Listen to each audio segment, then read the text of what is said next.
So, has Alex fried his delicate, crispy red mullet fillets to the judges' liking? And what will they make of his parsley and fennel-infused risotto?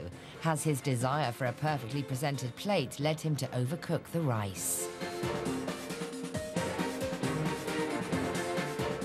Or will a place in Friday's regional final be snapped up by Caroline and her luxuriously decadent fillet steak with Duchess potatoes? And will that unusual Stilton and leek pudding confound the judges' expectations?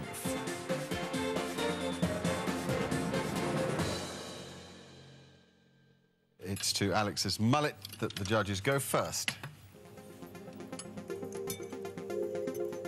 A few nerves came through at the end, but managed to plate it up exactly how I'd imagined it in my head. And there were certain aspects that I felt were better than when I'd done it at home even, so overall, really happy with the result. I think you're ready, John. Yes. Mullet is beautifully cooked. I'd say perfectly cooked.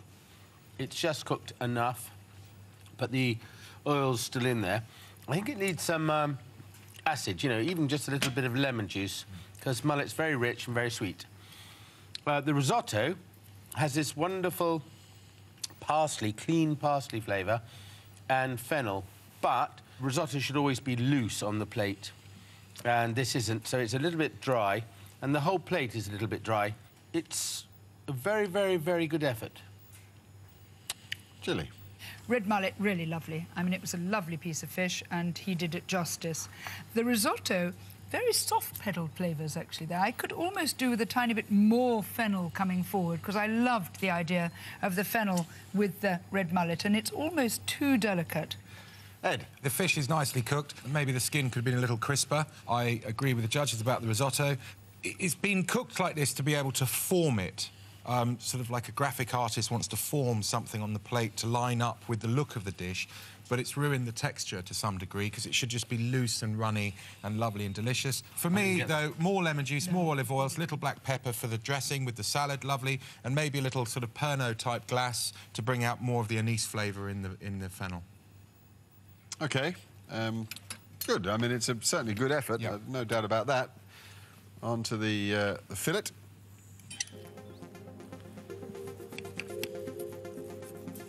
Probably the end where I was really getting everything together. I think it probably not as good as I'd hoped, but never mind. Lead us off, Ed. The fillet steak doesn't seem to be particularly overcooked. I mean, it's still, I'd say it's medium rare, probably medium, actually, really, but it's pink. But somehow it's tough. Then the concept, of course, of beef and Stilton is a great flavours. They work together. You've got the musky flavour of the beef, the strength in the Stilton and the leeks. But it's been reformed, this Stilton. It was boiled, the fat's come out, it's lost it, and it's really changed the taste of the cheese, and it's not as pleasant as it should be, and it's too dense and heavy. Little details, and you could vastly improve this dish. Thank you. Gilly. I think Caroline invented this little Stilton and leek pudding, she calls it. I'm not sure why, on a plate that's essentially quite dry and stark, she didn't let it be a little bit more of a sauce, because it's another thing to chew. It's another chunky thing with a huge flavour in there with that Stilton that's been boiled. I think Caroline worked really hard. I think she has some lovely ingredients and some good ideas, but she hasn't quite managed to get them to succeed. Thank you. John. It's a plate that could be absolutely first class, using the same components in the right form. It's just a question of thinking it through and what the overall feeling of the plate is when you've eaten it. But it was almost. Yeah. Two very different dishes, and it seems also like there might be a difficult decision to be made. If you want to have a go at making them yourself, well, do. The recipes are on the ITV website. We'll find out later who the judges put through to tomorrow's final, but now it's time for our third and final match-up of the day, a youthful clash in the pudding kitchen. My name is Daniel Mitchell, and I'm doing a creme caramel with chilled rhubarb crumble. It's very important to get this dish right. If I mess this dish up, then that's the end, really. So I've got to make sure it's 100% correct, and I think I can go all the way. Hi, my name's Rebecca Johnson. I'm making a chocolate and orange mousse with the orange cream and shortbread biscuits. When I was 5, I was diagnosed with migraines. I was told I couldn't eat chocolate, and in October I was diagnosed with brain tumour, and they said that was caused my headaches. So all along I've never been allergic to chocolate. So this is a chocolate celebration. So last up from today's Midlands contestants is the clash of the puddings, where two young cooks take on some very grown-up flavours. Daniel with his creme caramel and chilled rhubarb crumble versus Rebecca's chocolate and orange mousse with shortbread biscuits.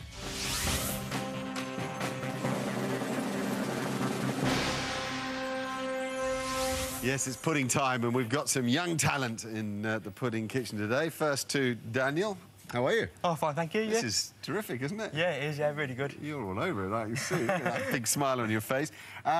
You cook, that's what you do? You love doing it? I've been doing it for years, yeah, I really enjoy it. Who was your first inspiration? My nan, really. We was baking together when I was 6, 7 years old, so I've been from then, yeah. What's this you cooked a dinner party for charity? Oh, yeah, about 2 years ago, I cooked a dinner party for children in need for my family. Raised about £200 for charity, so it was ever so good. Give me 5.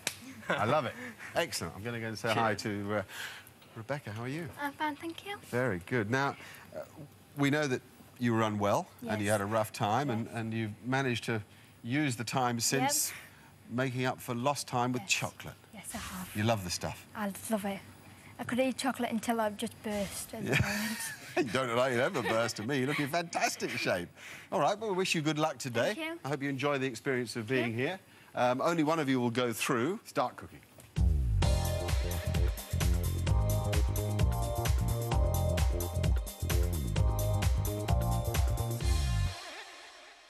John, Daniel's a young man cooking an old favourite, really, isn't he? I'm looking at the technical ability of the cook today to see if he's going to produce a really good creme caramel, because I like it. I don't want to sulk.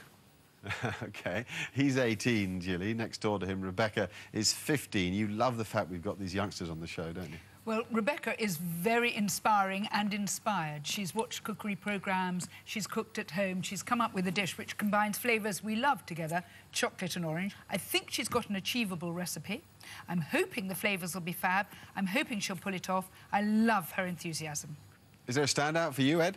I think today what we've got is these two dishes that are very much like gastropub-style dishes, where you've got that Anglo-French fusion, you've got this delicious little pot au chocolat with shortbread, and then we've also got this lovely creme caramel going with a rhubarb crumble. So the two together, you've got a bit of fusion going on. For me, creme caramel. I love creme caramel.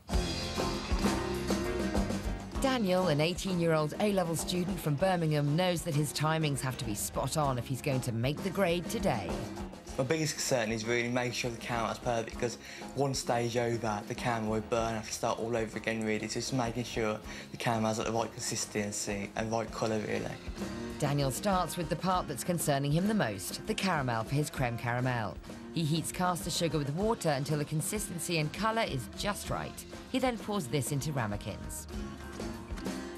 That'll only take about 5 minutes to cool down and set.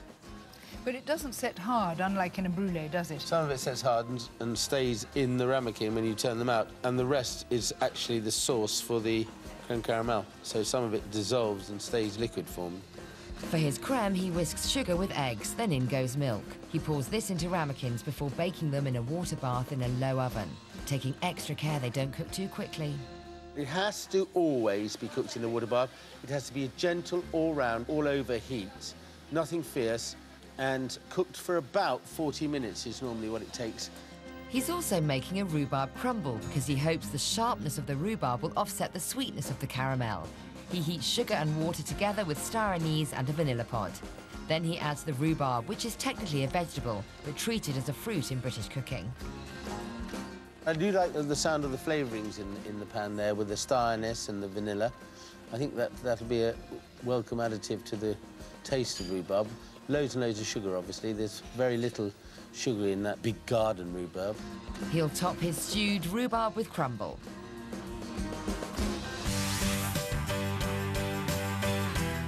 Daniel's competitor, 15-year-old student Rebecca from Chesterfield, is worrying about just one element of her dish.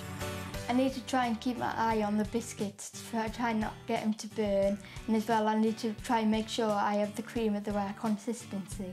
Rebecca will address her tricky biscuits later, so she starts with her chocolate mousse. Over a bain-marie, she melts chocolate, then adds butter. She separates an egg, adds the yolk to the chocolate, and whisks the whites separately.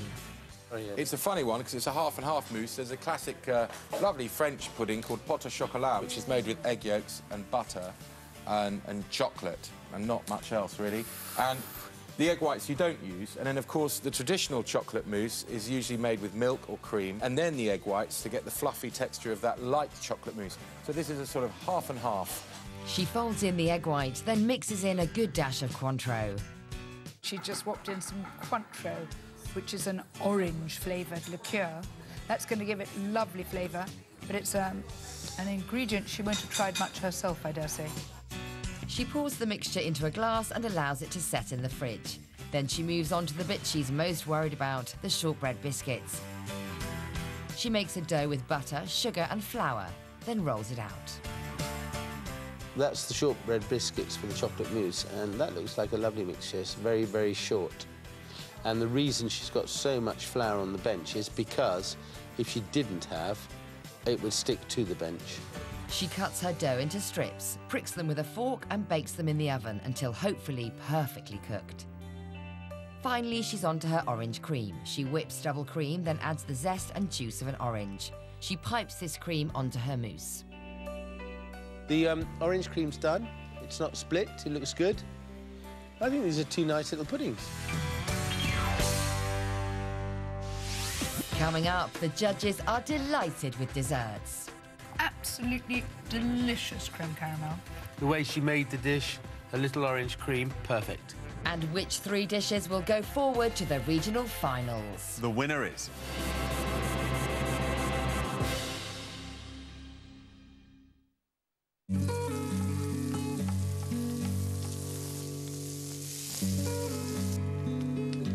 Your day just got better.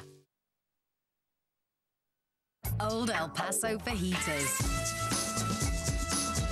Go adventurous with jalapenos. Go cool with sour cream. Go sensuous with salsa. Give Mexican a go with fresh chicken, peppers, onion, and an Old El Paso fajita dinner kit. Share the fun. Fresh! Milk, milk! Oh, yes, my bed!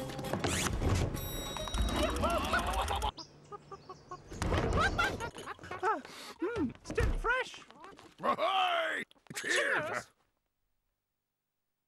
The new Tesco Direct Catalogue, with coupons inside worth over 15,000 extra Club Card points. Pick up in-store today. Tesco, every little helps. Wouldn't it be nice if you could save money when you do the washing and still clean off tough stains like this? Good news, you can with Ariel with Actilift. Because when you turn down to 15 degrees, you save up to £1 per pack in energy. Brilliant cleaning and brilliant savings with Ariel with Actilift. Brilliant. If you prefer products like Ariel that aim to use less energy, water, or less packaging yet still give great results, look for this visual and find out more at futurefriendly.com. D is for double savings, making this stylish sofa only $5.99. F is for 4 years free credit and the first year payment free. S is for sale. Double savings are coming to an end on all these sofas in the DFS summer sale. So it's your last chance to get this designer sofa for just $2.99 or get double savings on this leather corner sofa at just $9.98. Don't miss out on these great savings in the summer sale at DFS. They end Bank Holiday Monday, 8 p.m.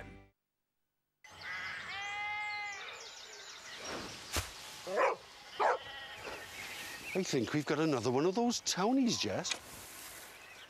We've one of those crunchy nature valley bars. Come on, then. Time to get you back to the rodent race. Whoa. Deliciously crunchy. Let Nature Valley take you there. And enjoy 2 bricks in every pack. The Tiger Tank. Now construct your very own 1:16 scale replica of the most advanced German tank of World War II. Week by week, use easy-to-follow step-by-step instructions to assemble this detailed model made from high-quality materials. Part 1, your Getting Started DVD and model components, only 50p. The Dell Inspiron, a choice of 4 colours, a 3 gig memory, and our favourite feature, the price cut. Tesco, every little helps.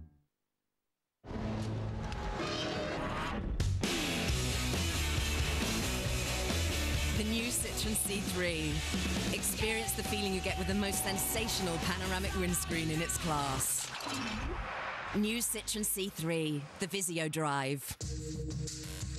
Get the new Citroen C3 experience with 3 years free servicing from only $8,990 with £2,000 welcome reward deducted, or 0% APR typical finance over 3 years and no deposit.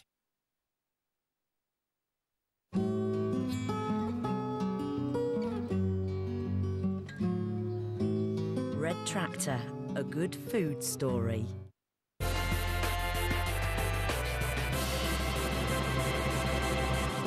Well, welcome back, everybody. It's now or never for our 6 cooks. They're all hoping for a place in tomorrow's regional final, but only 3 will make it. You seem in real control of yourself. Yeah, I think the cream caramel's come out perfect, so I just hope it all goes well now, really. Yeah, I mean, it's not like you've been fazed by working in the studio at all, is it? No, I've been really excited by it, really. It's just something I've really loved, really. I just loved every minute of it, really. Your vocation. Not a time to disturb you, really, is it? Enjoying yourself? Yeah. Happy? Good. Has everything gone pretty much as planned? I'm really pleased with how everything's gone. Good girl. All right, the 2 of you, plate up.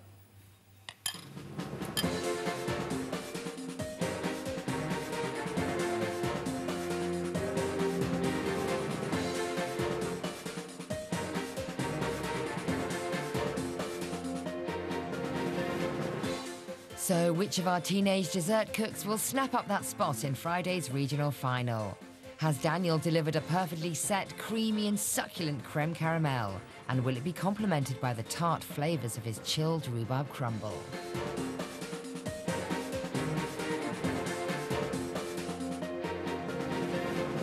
Or will the judges prefer Rebecca and her naughty but nice, indulgent chocolate mousse topped with orange cream? And has she baked her shortbread biscuits to the correct crunchy consistency?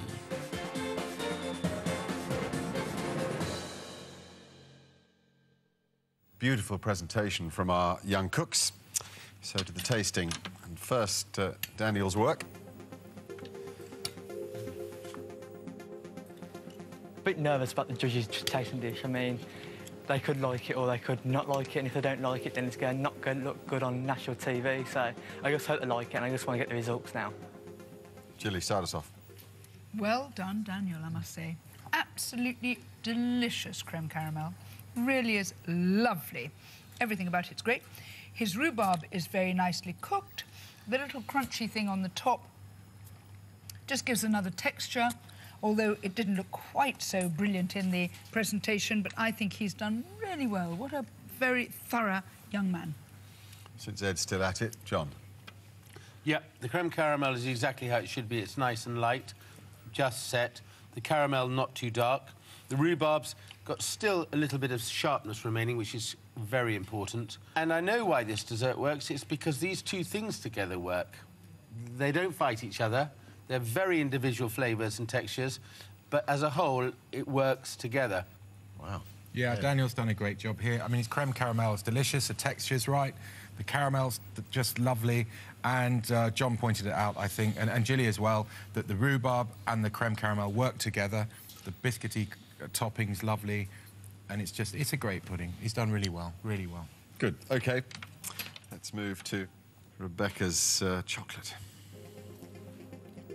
I was worried about overcooking my biscuits because with the type of oven it's very different to the one we have at home. I thought I was going to burn them and I actually didn't, so I was very pleased what happened. John, start us off. I think Rebecca's done a good job here as well. The way she made the dish, the attention to detail, a little orange cream. A little bit unfortunate about the biscuits. She was worried about it, and they are a bit overcooked and they do taste a little bit burnt, which is most unfortunate because they are a lovely texture. I mean, just take them out of the oven 5 minutes before she did and they would have been perfect. But again, lovely little dessert. Ed? Yeah, she's done very well. The consistency is quite gooey. It's very easy to eat. The orange cream works very well with it, and the biscuits taste very nice, although they are a touch overcooked. Chilli. No one mentioned the Cointreau, which is lovely, actually. Just that little bit of booze in her rather sort of childlike chocolate mousse, in as much as it's got a sort of very milky chocolate, not a particularly high cocoa solids chocolate. Her orange cream, the orange goes beautifully with her chocky. Very, very nice indeed. When she put this into the fridge, it absolutely was perfect and hadn't gone around the edge at all, hadn't slopped. Thank you very much. Exciting contest today. The judges are now off to mull them over, and as they do so, here's a reminder of them all.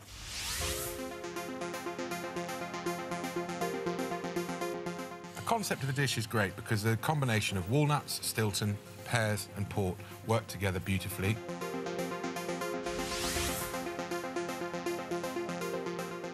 That's why I love cooking and food, because every day you see something different.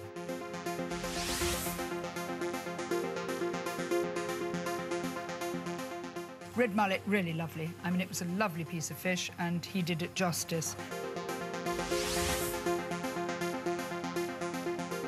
Beef and Stilton's are great flavours. They work together. You've got the musky flavour of the beef, the strength in the Stilton and the leeks.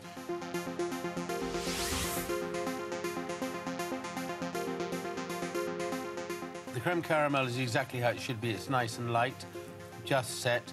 The caramel not too dark.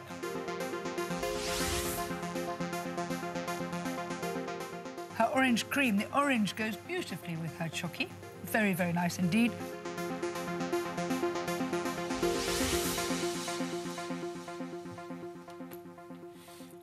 Let's find out who goes through to this week's Friday final.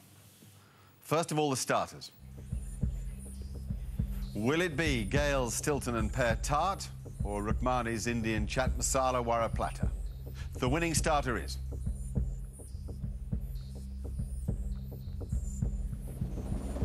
Gail's Stilton and Pear Tart.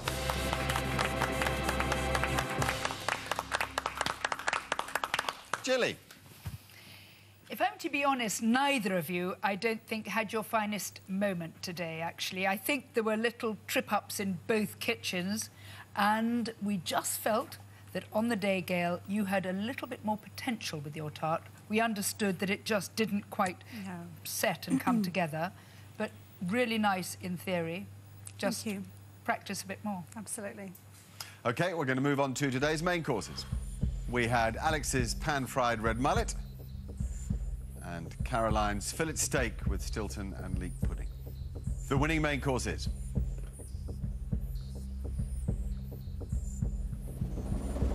Alex's red mullet. Ed. Congratulations, Alex.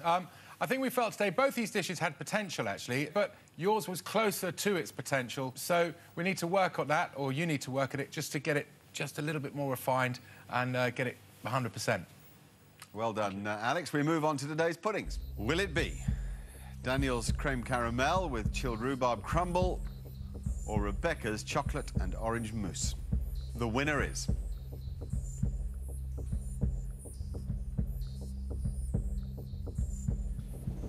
Daniel's creme caramel. John. Daniel, I had my doubts about your creme caramel because I didn't think it was going to set. It did. It was beautiful. The balance between the different flavours, excellent. Absolutely fantastic. We all loved it. But you know what, Rebecca? This was really close. And this was the closest course today.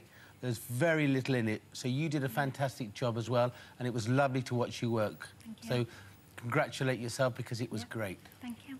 Well done to both of you. Indeed, to everybody. It's been fun having you in the kitchens today.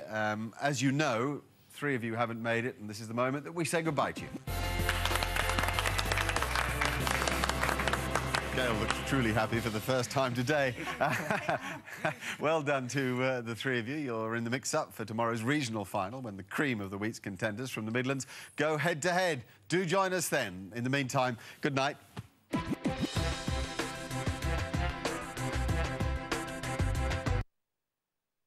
You couldn't take to court that day. So, yeah, I think it did save his career as a captain.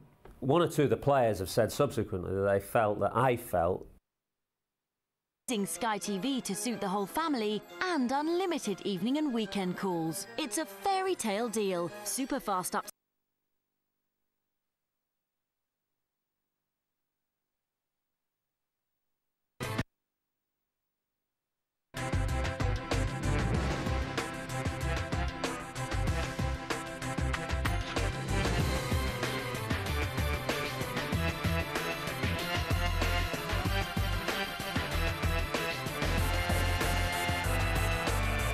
everybody, and welcome to the Midlands Regional Final. 12 people came through the heats, but of course only 6 can cook today, which leaves some very difficult decisions to be made by our judges, Ed, Gilly and John. They've tasted all the dishes, they've mulled it over, they've reduced the options in the Midlands. Gilly, how difficult has this been? Well, at the start of this process, of course, we've got 12 winners, and 12 winners have to go down to only 6 winners. So inevitably, there's some great cooks, great dishes that have to fall by the wayside, and that is tough for us to have to make those decisions. But they have to be made. It's part of the job, and we've made them. OK, thank you, thank you. Before we reveal who's in and who's out, let's look again at the contenders from the heats, beginning in the starter kitchen. Spices and cheese caught the judges' eyes in the Midlands starter kitchen this week. On Monday, Craig McKnight won the day with the help of his Thai spiced mackerel. This lovely cucumber relish here cuts the richness and the oil in the mackerel perfectly. Triumphing on Tuesday was student Jaipreet Kira and her colourful medley of chicken and mutton kebabs. This muttony kebab has got absolutely lovely spices in it. Wednesday's victor was Business Development Manager Esme McQuillan with the quirky flavour combinations of pigeon with Stilton cheese and strawberry. Both of those sauces are very, very nice. And cheese was a winning ingredient yesterday for Gail Kent and her Stilton and pear tart. I think her dressing with the very peppery rocket is lovely. However, only 2 will cook again today in a fight for £500 and a place in the national finals. All of which left us with 4 cooks. John, how have you narrowed it down to 2, and who are they? We've gone for Esme's little wild pigeon dish with a blue cheese dressing and strawberries. Sounds a bit weird, but it works. Fantastic. And then Craig, he's got this mackerel. Very simple dish. Spiced Thai mackerel. Delicious. I think this is going to be a great battle. OK, thank you. Those are our 2 starter cooks there. Next up, it's the mains. And here are the 4 that the judges have to choose between. First of this week's main course winners was Nurse Winston Williams and his brown stew chicken. And the whole plate, as a whole, really works for me. Tuesday saw irrigation engineer Adrian Handfree triumph with his hearty pork chop. I think the flavour combinations here are really brilliant. Barman George Dingle pulled off a winning dish on Wednesday with his chicken stroganoff pie. I love it. I really do love it, actually, and the chicken is really tender in there. While yesterday, success went to graphic designer Alex Trasker with his red mullet and fennel risotto. Mullet is beautifully cooked. I'd say perfectly cooked. But which 2 will cook again for £500 and a place in the national finals? Ed, who will it be? Well, we've selected Adrian to go through and cook today with this wonderful pork chop. Absolutely lovely and beautiful cauliflower cheese, of course. And he's fighting out with George, who's cooking pie and chips. His pastry is magnificent. The filling is lovely. It's going to be hard to beat. All right, thank you very much. That's today's lineup almost complete, but the pudding cooks are left to decide on. So here are our 4 hopefuls. Finally, this week's winning puddings. First came fashion shop owner Martin Roper with his twist on a classic Bakewell tart. It's really lovely. The texture of the frangipane is beautiful. Second victor was Des advisor Simon Donlan with his boozy caramel and chocolate bread and butter pudding. I love the nutty theme that's going through it. The flavour's really lovely. Wednesday's top pud came from 18-year-old Jane Ostler from Grantham and her complex trio of cherry desserts. All in all, the little meringues and everything, she's done well, and she worked very hard and methodically. And completing the lineup is